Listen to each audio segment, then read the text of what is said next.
लाल की कंजूसी पूरे गांव में मशहूर थी। राधा, आज तुम आधा घंटा देरी से आई थी। तुम्हारे 10 घंटे की दिहाड़ी है 100 रुपए, पर तुम आधा घंटा लेट आई थी, इसलिए तुम्हारी दिहाड़ी हुई 95 रुपए। ठीक है।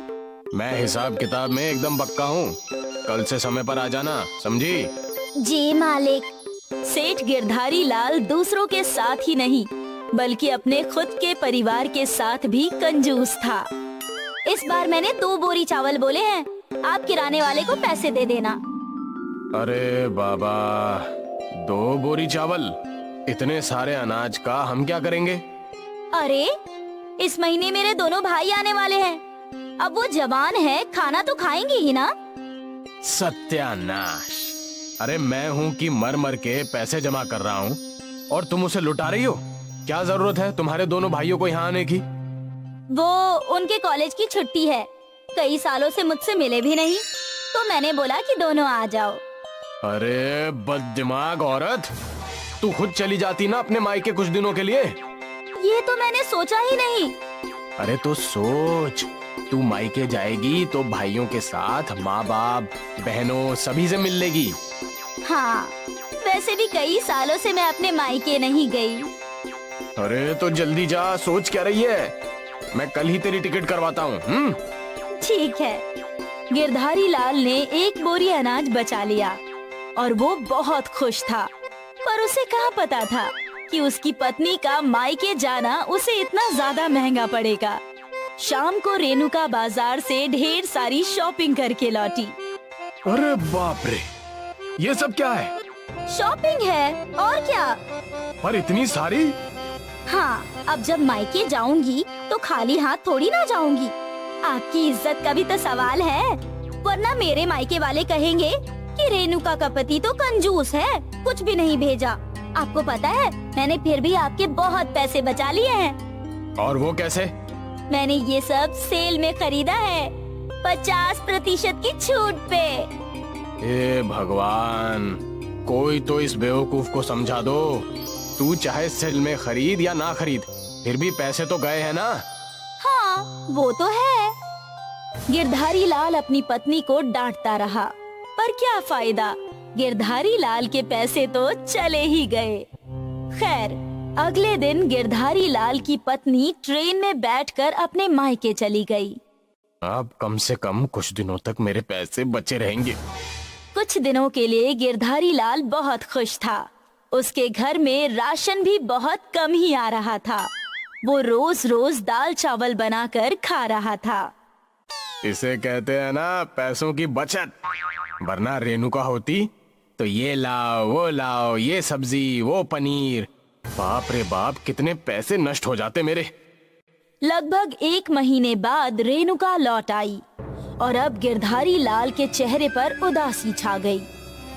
ये सब सामान लेते हुए आना। हाँ, 5 किलो शक्कर, 4 किलो दाल, 2 किलो घी, 10 लीटर तेल, इतने सारे सामान की जरूरत कैसे नहीं है? अब 2 लोग होंगे तो इतना खाना तो खाएंगे ही ना। अरे तू औरत है या राक्षस है? इतना सारा सामान खाएगी? अब आप जो भी बोल लो, ये सारा सामान तो आपको लाना ही होगा।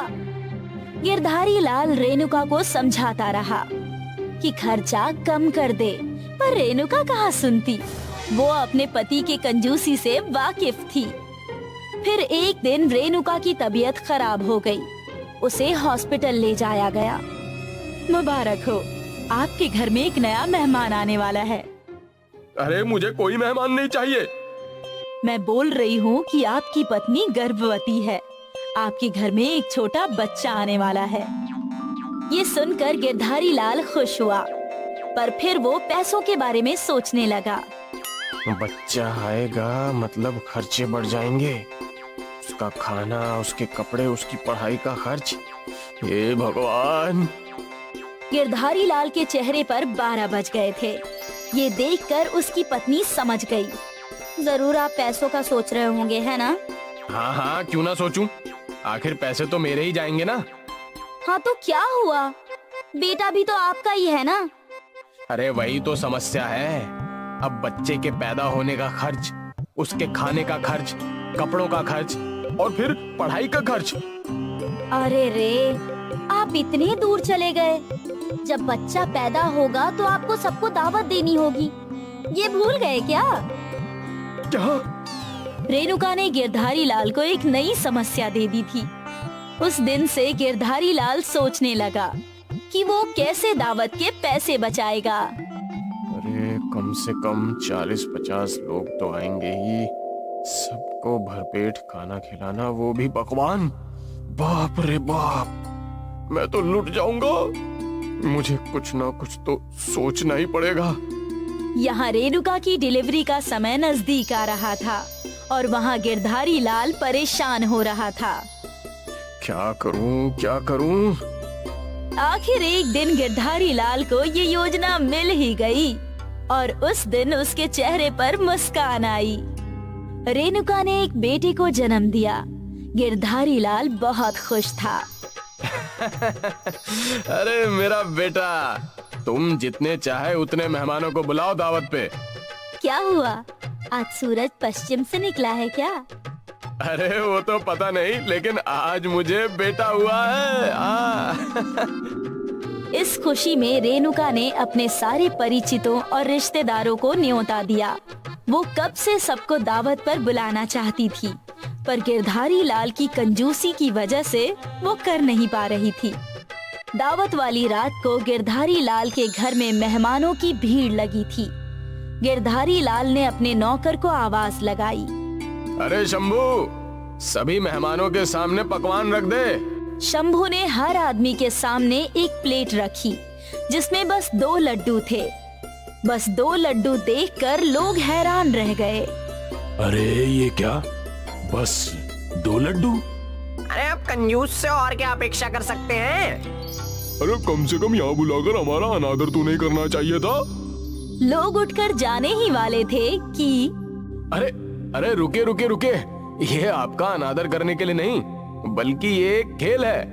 आपके सामने 2 लड्डू हैं। जब आप वो खा लेंगे तो 2 और लड्डू रख दिए जाएंगे, फिर 2 और ऐसे करते करते आप बेहिसाब लड्डू खा सकते हैं और हर लड्डू खाने के लिए आपको 10 रुपए भी मिलेंगे।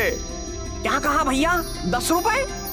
अरे वाह वाह वाह वाह वाह, ये लड्डू आपको बिना हाथ मोड़े और बिना मुंह को प्लेट में लगाए खाना होगा।